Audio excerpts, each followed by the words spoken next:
Assalamualaikum warahmatullahi wabarakatuh. Saya Ajeng Dikta Praustwa Tias dari kelas P01 Ganjil dengan NIM 2250802001111023. Di sini saya akan menjelaskan terkait digital literasi dan teknologi digital, di mana ini merupakan pemenuhan tugas dari mata kuliah kewirausahaan.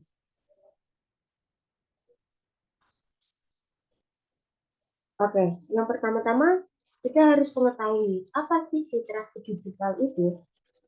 Berdasarkan sumber yang saya dapatkan, yaitu menurut Potter tahun 2005, literasi digital dapat diartikan sebagai ketertarikan, sikap, dan kemampuan individu menggunakan teknologi digital, serta alat komunikasi yang digunakan untuk mengakses, mengelola, dan menganalisis informasi, sehingga dapat menambah pengetahuan baru dan berkomunikasi dengan orang lain secara efisien. Nah, dari sumber yang saya dapatkan ini, dapat disimpulkan bahwa literasi digital merupakan suatu kemampuan dan kecakapan kita untuk memanfaatkan teknologi digital dalam kegiatan sehari-hari, di mana dengan adanya teknologi ini dapat memudahkan kita untuk mencari informasi yang ingin kita ketahui.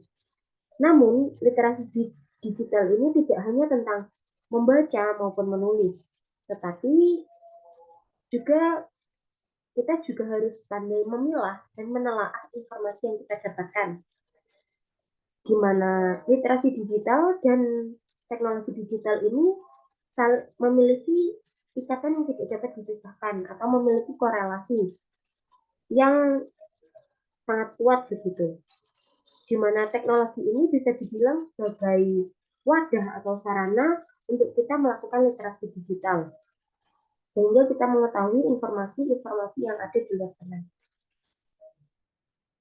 Kemudian uh, dari adanya teknologi dan literasi digital, pasti kita akan mendapatkan manfaat. Yang pertama yaitu kita dapat mencari informasi yang cepat dan mempermudah kegiatan kita. Contohnya saja, ketika saya ingin mengerjakan tugas, saya langsung mencari di Google ataupun di web gitu. Kemudian yang kedua yaitu dapat mengasah soft skill dan kemampuan kita menggunakan teknologi baru.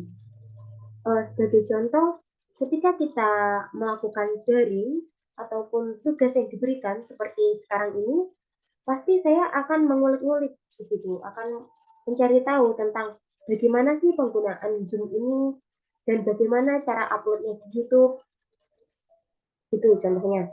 Kemudian yang ketiga yaitu membuat kita menjadi lebih kritis dan selektif ketika menerima informasi. Nah, ini sangat bermanfaat karena dengan kita berpikir kritis dan kita dapat selektif dalam memilih informasi, kita akan mengetahui berita-berita mana yang benar ataupun hoax begitu. Kemudian yang keempat, mempermudah kita untuk berkomunikasi. Nah, dengan kemajuan teknologi ini kita dapat memanfaatkannya untuk berkomunikasi dengan kerabat-kerabat kita yang jauh, ataupun kita dapat melakukan kelas daring dengan dosen-dosen yang jangkauannya jauh dari kita. Kemudian yang kelima yaitu dapat membuka lapangan pekerjaan baru dan membuat konten. Contohnya saja, jika kita memiliki usaha, usaha ini kan tidak harus kita lakukan dengan membuka lapak, membuka toko begitu. Kita bisa melakukannya dari rumah. Kita dapat memanfaatkan teknologi dengan kita mempromosikan usaha-usaha kita dan membuat kontennya kemudian diupload di media sosial. Kemudian yang keenam yaitu kita dapat menambah relasi dan terciptanya suatu kolaborasi. Nah, dengan adanya teknologi digital dan literasi ini, kita dapat menambah relasi begitu, menambah teman, di mana tidak hanya teman-teman yang ada di kelas kita, Kita dapat berteman dengan misalnya orang luar kota ataupun luar negara dari negara Indonesia gitu. Jadi kita harus memanfaatkan ini uh, dan agar bermanfaat gitu untuk kita sehingga terciptanya suatu kolaborasi. Kemudian apakah kita sudah menggunakan literasi digital dan teknologinya? Tentu jawabannya sudah. Di sini saya memaparkan beberapa bidang, yaitu ada 4 bidang, di mana kita misalnya ada bidang pendidikan, ekonomi, sosial, dan budaya. Di mana di pendidikan ini kita biasanya melakukan Zoom dan Jmeet gitu untuk melakukan kelas daring. Kemudian kita juga bisa mengakses informasi-informasi maupun buku melalui e-book, blog, website, dan lain-lain. Kemudian jika kita ada tugas untuk mencari jurnal, kita bisa membacanya dan mencarinya di Google Scholar, Mendeley, dan lain-lain. Kemudian pada bidang ekonomi, kita sebagai anak muda biasanya kan malas gitu untuk uh, membeli secara langsung di toko, mencari-cari secara langsung gitu. Jadi kita dapat memanfaatkan toko-toko online seperti Shopee, Lazada, Tokopedia. Selain itu kita juga bisa melakukan transaksi tanpa ke pergi ke banknya langsung. Misalnya menggunakan m-banking, Flip, Dana, dan lain-lain. Kemudian pada bidang sosial, tentunya ini bisa dibilang mempermudah kita untuk berkomunikasi dengan orang lain. Kita dapat memanfaatkan media sosial seperti WhatsApp, Line, Instagram.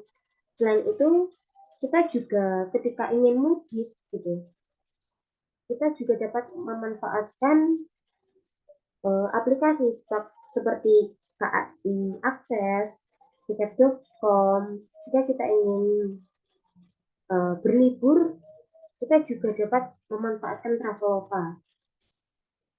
Kemudian pada bidang budaya, ketika kita kepo terhadap budaya kita sendiri, misalnya ingin melihat keanekaragaman Indonesia, kemudian ingin melihat budayanya, keindahan alamnya. Nah, kita bisa melihat konten-konten tersebut di media sosial dari YouTube. Kemudian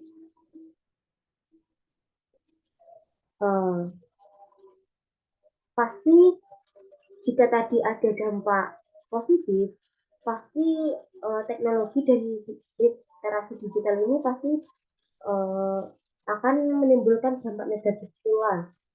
Di mana yang pertama banyak sekali munculnya berita hoax. Hal ini terkait dengan mudahnya kita menyebarkan informasi dan mendapatkan informasi. Jadi kita harus selektif dalam membaca maupun memilih berita-berita yang akan kita konsumsi begitu. Kemudian yang kedua yaitu dapat menimbulkan kecanduan teknologi digital. Hal ini sangat dirasakan apalagi sekarang banyak sekali anak-anak kecil kayak masih TK maupun SD itu sangat kecanduan teknologi digital. Hal ini sangat tidak baik untuk kesehatan mental maupun kesehatan fisik begitu. Di mana kecanduan teknologi digital ini uh, sangat berkaitan dengan poin ketiga dan poin keempat, di mana kita dapat menimbulkan kepribadian yang ingin serba instan. Kita tidak ingin melalui proses yang panjang-panjang, tidak ingin begitu. Jadi kita ingin serba cepat dan instan. Hal ini sangat tidak baik untuk keberlangsungan diri kita sendiri. Kemudian juga berdampak terhadap poin keempat, di mana ini akan menimbulkan sikap individualisme, antisosial, dan kesenjangan sosial. Kemudian bagaimana sih penggunaan teknologi dan literasi digital secara bijaksana? Yang pertama, kita harus membagi waktu secara bijak, di mana kita menggunakan teknologi digital dan kita mengatur pekerjaan kita yang lainnya di dunia nyata gitu. Kemudian yang kedua, kita harus selektif dalam menerima dan menyebarkan informasi, terkhusus data pribadi. Hal ini bisa dibilang jika kita tidak selektif dalam menyebarkan dan menerima informasi, sama saja kita mengonsumsi berita-berita yang hoax, berita-berita yang misalnya template dan isinya ini tidak sama begitu, sehingga menimbulkan bisa saja fitnah maupun berita-berita negatif yang menyebar secara luas. Nah, kita juga harus hati-hati dalam menyebarkan data pribadi kita. Takutnya data pribadi kita ini digunakan untuk hal-hal yang tidak benar seperti pinjol dan lain-lain. Kemudian yang ketiga, kita harus mengikuti akun-akun yang memberikan dampak positif bagi kemajuan diri kita. Misalnya kita mengikuti uh, akun-akun atau memfollow akun yang inspiratif atau sesuai dengan hobi kita. Misalnya kita mengikuti konten-kontennya Najwa Shihab, Jerome Pauline, Maudy Ayunda, ataupun jika kita memiliki hobi memasak gitu, kita mengikuti akun-akun yang terkait dengan uh, channel memasak, ataupun kita hobi berkebun, kita juga mengikuti channel-channel yang uh, membahas tentang berkebun begitu. Jadi ini akan ini akan berdampak positif begitu bagi kemajuan diri kita, baik secara hard skill maupun soft skill. Kemudian yang keempat, kita harus memanfaatkan teknologi untuk belajar dan berkolaborasi. Di mana kita sebagai mahasiswa pastinya harus fokus terhadap pendidikan. Jadi kita harus misalnya mencari-cari memanfaatkan teknologi ini untuk mencari tentang beasiswa maupun tentang jurnal-jurnal yang terkait dengan bisnis kita. Kemudian memanfaatkannya untuk kita melatih public speaking dan mencari relasi sehingga kita dapat memanfaatkan ini yang nantinya berfungsi untuk kolaborasi ini berfungsi untuk melihat bagaimana kinerja kita dalam tim tersebut begitu. Kemudian ada sedikit pesan yang ingin saya sampaikan, yaitu ikutilah perkembangan teknologi dengan diimbangi literasi digital yang selektif dan bijaksana. Jangan sampai kita terlena dengan kemudahannya yang membuat diri kita menginginkan semua proses menjadi instan. Sekian dari saya penjelasan mengenai literasi dan teknologi digital. Semoga bermanfaat. Wassalamualaikum warahmatullahi wabarakatuh. Bye.